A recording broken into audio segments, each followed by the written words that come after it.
because nagdududa ka dun sa document ng kalaban mo.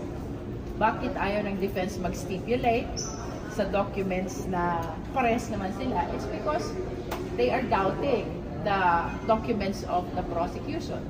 But if Attorney Kapunan is proposing to use the defense's documents, ano pang dahilan bakit ayaw ng defense? Ma'am, yung mga ARs are evidence of misappropriation, di ba? Misuse?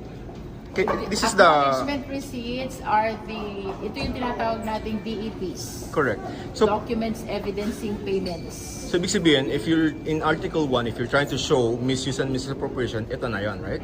This Tama is ba? part of the documents. Part of the documents. Makikita na naman natin sino yung mga alleged recipients Okay.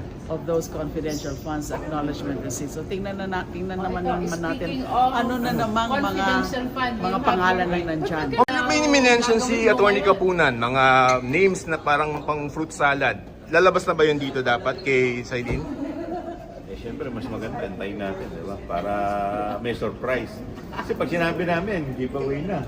Kailangan may may surprise. So no, hindi? Hi, ma'am.